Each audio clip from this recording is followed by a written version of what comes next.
ایک مرتبہ کچھ نوجوان بچے آپس میں بحث کر رہے تھے. سنڈے میں سب ٹھنڈے ہی ہوتے ہیں نا, بیٹھے رہتے ہیں, غیبت کرتے ہیں, چغلیاں کرتے ہیں, گپ شپ لڑاتے ہیں.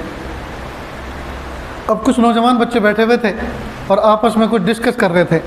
لیکن یہ اس زمانے کی بات ہے جس زمانے میں سیل فون ایجاد نہیں ہوا تھا, کرکٹ کھیل ایجاد نہیں ہوا تھا, اور اس قسم کی غیبت کے بازار گرم نہیں ہوتے تھے.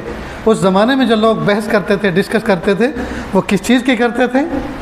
نوجوان آپس میں کیا بات کر رہے ہیں, بحث کر رہے ہیں, بھئی اللہ کا نیک بندہ کون, اللہ کا نیک بندہ کون. تو ایک گروپ نے یہ رائے اختیار کی کہ بالغ ہونے کے بعد جو کوئی کبیرہ گناہ نہ کرے وہ اللہ کا نیک بندہ ہے.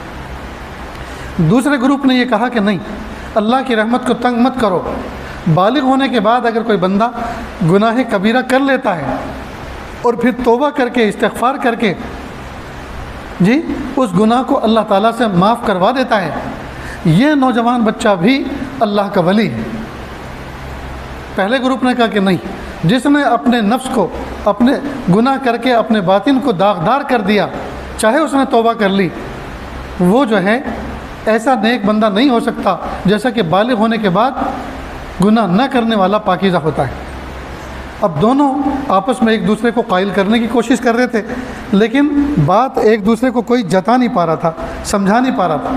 سامنے سے ایک سفید ریش بوڑھے جا رہے تھے, تو انہوں نے ان کو کہا, حضرت ذرا سنیے, ہماری ایک بات ہے, فرمائیے کہ ہمارے دو گروپ بن گئے ہیں. کچھ لوگ یہ کہہ رہے ہیں اللہ کا نیک بندہ وہ جس نے بالغ ہونے کے بعد کوئی کبیرہ گناہ نہیں کیا. دوسرا گروپ یہ کہہ رہا ہے نہیں, اگر کسی نے کبیرہ گناہ کر لیا اور پھر سچی توبہ کر لی وہ بھی اللہ کا ولی ہو سکتا ہے, وہ بھی اللہ کا ولی ہے. اب آپ فیصلہ کیجئے کہ حقیقت میں اللہ کا ولی ہوتا کون ہے. وہ جو سفید ریش تھے انہوں نے فرمایا کہ بچوں, میں کوئی عالم فاضل تو ہوں نہیں کہ قرآن و حدیث سے دلیل پیش کروں, میں ایک جلاحہ ہوں, میں کپڑا بننے کا کام کرتا ہوں. اور کپڑا جب بنتے ہیں تو کچھ دھاگے وہ ہوتے ہیں جو سامنے سے ادھر کو آتے ہیں, اور کچھ وہ ہوتے ہیں جو دائیں سے بائیں کو گزرتے ہیں, جس کو تانا بانا کہتے ہیں, تانا بانا. تو جب میں مشین پہ بیٹھتا ہوں, کھڈی میں بیٹھتا ہوں, پہلے زمانے میں, اب آج کل تو یہ پاور لوم آ گئی ہیں, یہ زمین کے اوپر رکھی رہتی ہیں اور مشین چلتی ہے. پہلے زمانے میں گڑھا کھودا جاتا تھا, گڑھا کھودنے کے بعد اس میں وہ سسٹم انسٹال کرتے تھے, اور پھر زمین سے تقریباً 1 فٹ اونچا وہ تانا بانا اس کے دھاگے ہوتے تھے, اور وہ زمین میں بیٹھ جاتے تھے, وہ بیٹھ کر ان کی کرسی بن جاتا تھا. ہمارے پڑوس میں ایک گھر تھا, اس میں یہ سب ہوتا تھا, ہم بھی کبھی کبھی اس میں بیٹھتے تھے. فائدہ تو کچھ نہیں کرتے تھے, نقصان ہی کرتے تھے, دھاگے ہی توڑتے تھے.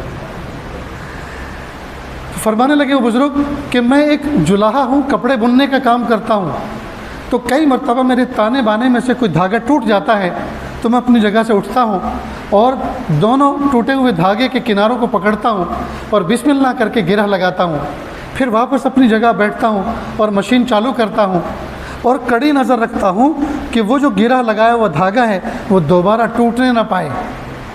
مجھے ایسا لگتا ہے جو بندہ گناہ کر کے اپنا رشتہ اللہ سے توڑ لیتا ہے اور توبہ کر کے پھر جوڑ لیتا ہے, ایسا لگتا ہے اللہ تعالیٰ اس پر بھی ایسی کڑی نظر رکھتے ہوں گے, یہ میرا بندہ دوبارہ مجھ سے ٹوٹنے نہ پائے.